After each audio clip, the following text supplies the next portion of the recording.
and welcome back to Ape Escape 2 with me, Matthew Caddis, aka Puggy. So yes, we are revisiting this level because it took me so long to get through it because it is so large, and likewise with the Egyptian level you have to collect so many monkeys. So that being said, let's move on and get through here, I dare say. And yeah, we kind of have been through here, haven't we? So this is going to be kind of a revisit, shall we say. And yes, if you do revisit a level because it's so annoying, then you will have to go through the level again. Something I knew when I was going to this level. And yes, the levels only get tougher from here on out. Oh yes, especially with the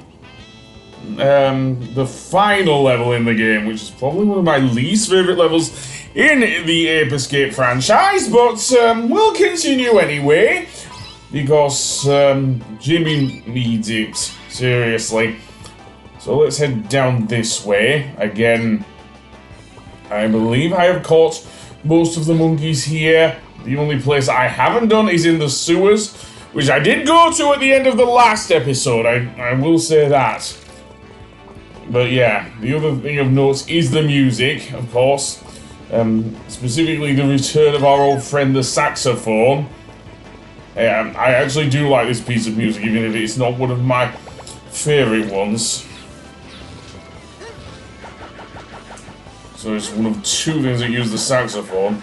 And probably one of the ones that only doesn't mention the game's Japanese titles. I'll give it that as well. Weird, because we didn't get that with I say Ape Escape 1. I've already kind of gone over that bit. So here we are where we left off last time, in the sewers, of course, and indeed everything else should be in place. It certainly looks to be so. That electromagnetic block is in place, so we don't need to bother about moving it. So instead, let's go into the water and see what else I missed here, because that's a thing. But never mind. Stop shooting me, man. Stop shooting me. Also, yeah. Another thing, I do actually like one thing from Jimmy, and that is his ability to actually move while spinning and not get dizzy, surprisingly.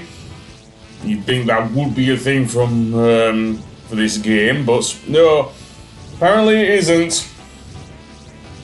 So I'll just drag this out and indeed head through. Well, we've been through here as well. What the hell am I doing? I suppose I want that one up in the corner, don't I? Okay, that makes sense.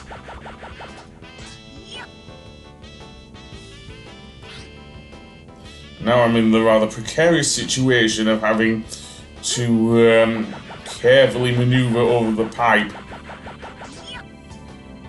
And completely miss, of course. Yeah, if this episode is just me trying to get that one up, then forget it, man. Because, yeah, it's not going to be great otherwise.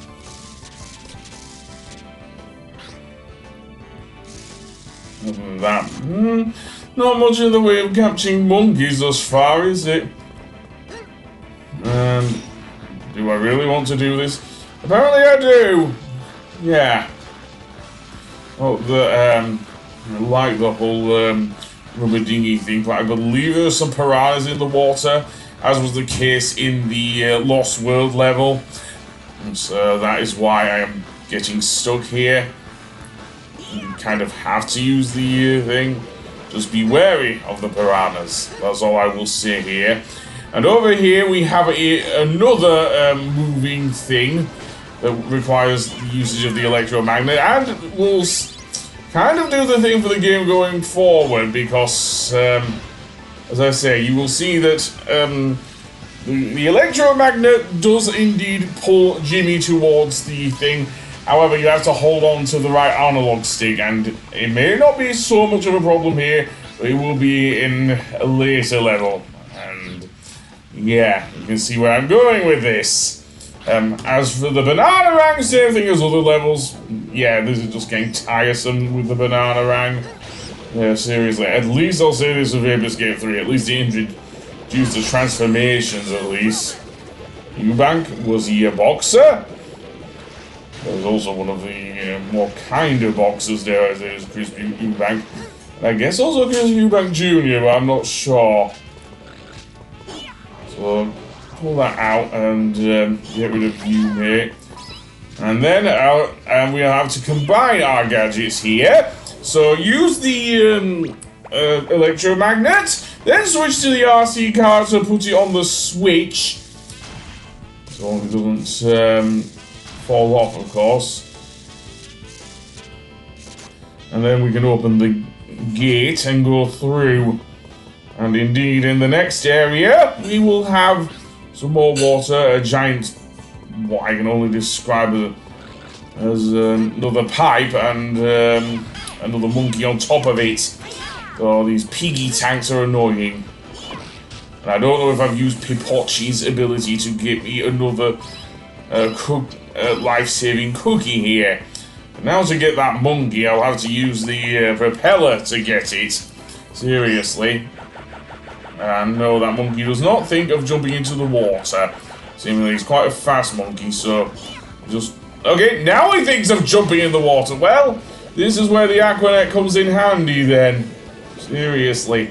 As long as I can maneuver quickly enough, which I can't always, and he got out before me. Now, that's going to be a pain in the ass, but never mind. Monkey see, monkey get. And let's go through the thing. 6 monkeys to go. And I'll still need to do another episode because I took so long on this level. Seriously. But never mind that. We'll go through here to the outside area where... well, actually, no. We'll see here is where the lift is. This will make going back up quite that bit easier. But before I do so, there's another boxing monkey there. And I only have 2 cookies, and I don't know what's...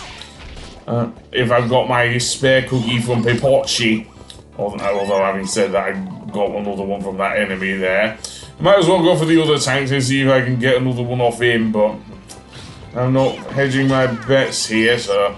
That's all of them out, so... Knock me out, I don't care. Seemingly he has a shield or something. I don't know. Yeah, that should be, it'll have to be. Yeah. Yeah, the downgrade in the red pants monkeys is noticeable, seriously. Anyway, I don't know if I activated the lift, but it's a good idea if you do, because you'll be able to come back a lot easier to this level. But yeah, now we're at the highway and I just couldn't give it a damn anymore, so I'll see you on the next one. Goodbye.